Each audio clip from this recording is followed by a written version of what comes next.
Benghazi is one of those American tragedies we should never forget. That's coming up on today's Hot Zone.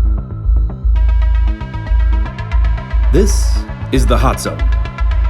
Engaging with the news in a whole new way, international war correspondent Chuck Holton brings insight into areas of crisis and lets you help those affected. Hey folks, Chuck Holton. Thanks for being a part of the podcast, and thank you to all of our new Patreon subscribers. Actually, I'm trying to move people off of Patreon. If you are a supporter or would like to support the podcast, I suggest you go over to victormarks.com/hotzone and support us there. That's because Patreon has been giving money to Black Lives Matter. And while Black Lives Matter is one of those statements that nobody can disagree with, the organization Black Lives Matter is a straight up communist organization that I don't want to support in any way, shape, or form. So I'm trying to move off of Patreon. I'd appreciate if you do that.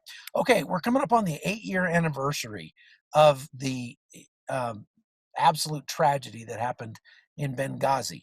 And if you remember that, it was on September 11th, and we lost some good men there, including our ambassador. And so Sarah Carlson is a former CIA analyst who had a lot to do with what was going on in the aftermath of that horrible day. And so I wanted to bring her in and have her tell us about her new book on the subject, In the Dark of War. Is that right, Sarah? Yes, it's In the Dark of War, a CIA officer's inside account of the U.S. evacuation from Libya. That's a mouthful, but tell us a little bit about your take on the topic in your book. So I arrived in Libya after the Benghazi attacks. I was actually in language training. I was learning Arabic at the time of the attacks. But of course, I knew people there, I worked with them. So I was there for what came next. So I think people are quite familiar with the controversy in Washington and some of the issues surrounding that, but I don't think people are as familiar with what happened to the rest of us that were left there to continue on with the mission. And so this is really about how the situation continued to devolve. We experienced some of the same problems, particularly with the State Department that they faced in Benghazi. And so there were a lot of parallels. And there was this idea, I think, that something like Benghazi would never happen again, because of everything that we went through with that. But we were really lucky, I think very fortunate. It didn't happen again a year later in Tripoli. And so this is just really laying out how it continued to devolve when the security situation grew worse and worse for the rest of us who were there in Tripoli. And ultimately, we ended up getting stuck there during a pretty heavy bombing campaign on the militia's part. It lasted about 2 weeks where we had to shelter in place, and then we ultimately evacuated overland. You evacuated overland? Yes, there was so much anti-aircraft artillery being fired by the militias in Tripoli airspace that they didn't deem it safe to fly aircraft in to pick us up. So we were looking at a lot of different options for how we could get out. So the different routes that we could take. There were a couple of issues with some of them, like there's like a shorter coastal road that would go straight to Tunisia, but that one had been compromised where we had a hostage situation actually with some U.S. military members during that year, and the Russians actually had an incident on that same road, so we had to rule it out. We couldn't take that route, and then we couldn't go through to Tripoli to the Mediterranean because there was so much fighting in downtown Tripoli. So we had to look at options for going south, and that took us on this really long route. It ended up being about 26 hours before we actually made it to safety. And that was just the drive. Unbelievable. When the State Department decides that it's too risky to fly and you have to drive anywhere in North Africa, I think that is a pretty good indicator that things are very, very bad. So yes.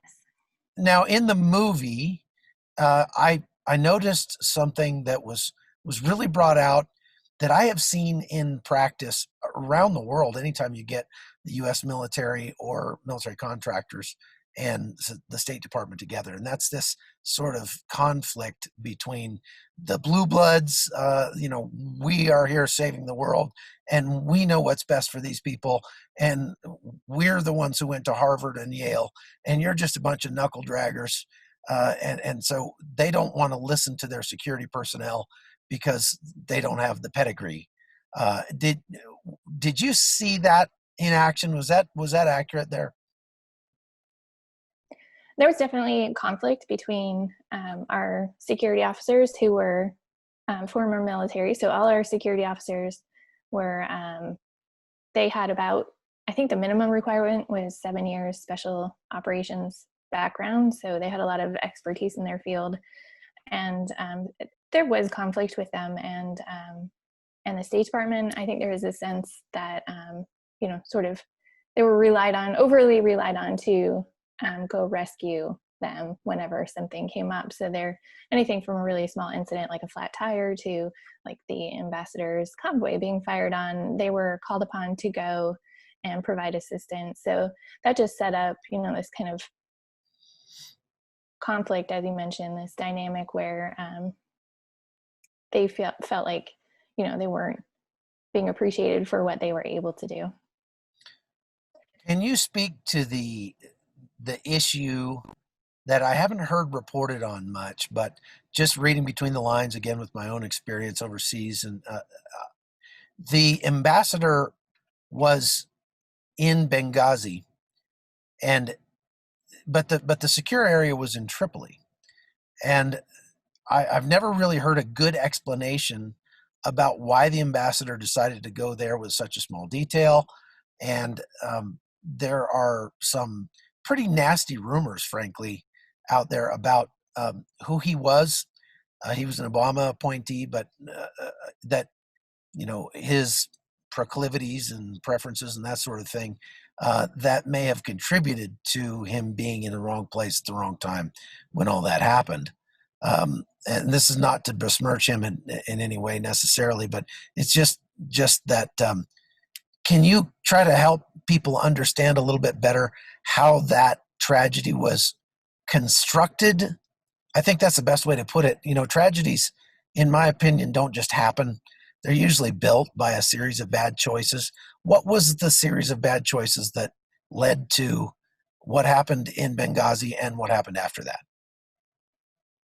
I think, as I mentioned, I was looking at parallels between the two. And so some of the things I was looking at were what happened in Benghazi that led to the attacks so that I could try to help avoid it in Tripoli, right? So there were things like they had a militia provide the outer perimeter security.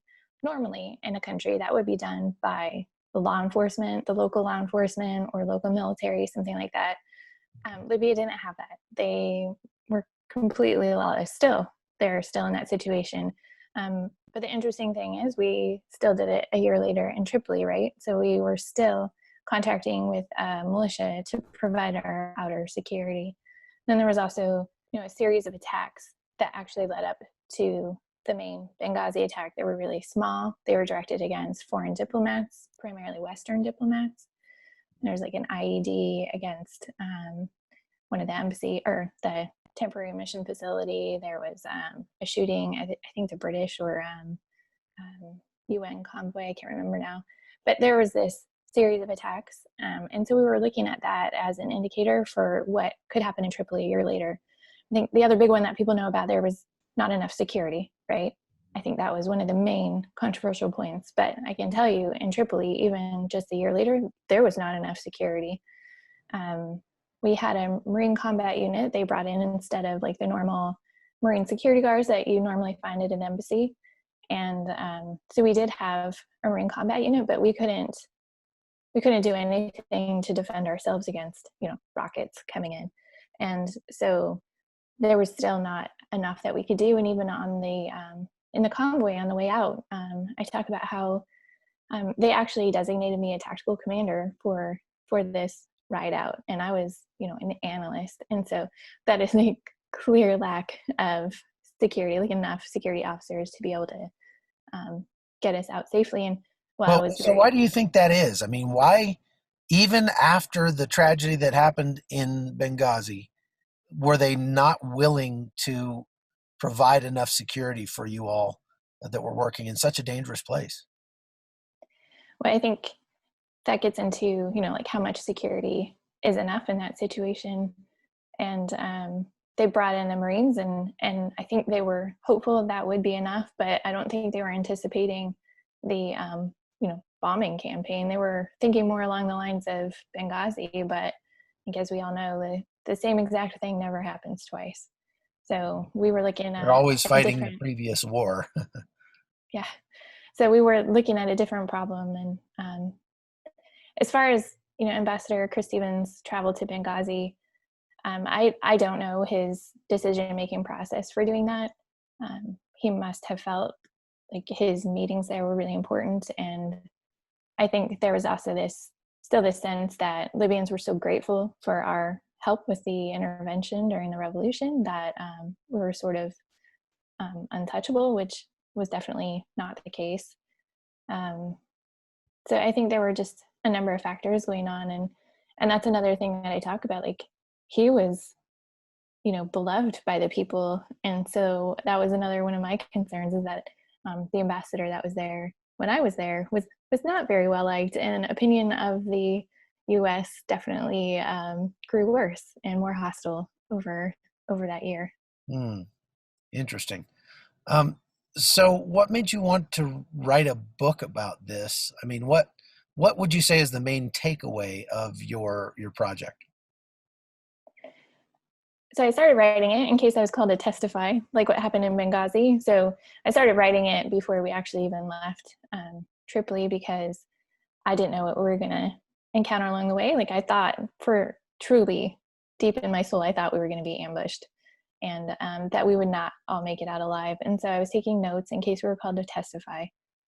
The main message that I would like people to take away is that we have people all over the world that are continuing to risk their lives, and it felt so futile, and that we had risked so much, and people had literally died for the mission there, and then we just kind of gave up. And so it was a way for me to make what we did there matter, and for the people to be recognized for what they did. That's great. Well, I look forward to reading the book, and I recommend that our viewers get it as well. Sounds like a fascinating story and a good lesson that we need to learn, that our politicians need to learn, that when you put lives on the line, these are people's sons and daughters, and it's got to be worth it. I'm of the opinion that we should not get involved in any place we're not willing to send our own sons and daughters, and that when we do, we should get in it to absolutely win and be done with it. Last question: the current situation there between the government of national accord and the rebel group, the rebel general. I can't ever quite figure out who we support in that. Can you kind of explain it on a sixth grader level? We have not really picked a side, and that was one of the issues that I think led to the Civil War, is that we kind of just stood by and watched what was happening and would not pick a side. And so now I think sort of the UN and the world backs the National GNA. Accord, the GNA in Tripoli. They are the recognized government, and but I think it's still pretty hands off. Good. Well, Sarah Carlson, thank you very much for coming on with us. I'd like to talk more about your career and some of the adventures you've had, and I look forward to reading your book. Thanks for being with us. Thank you very much.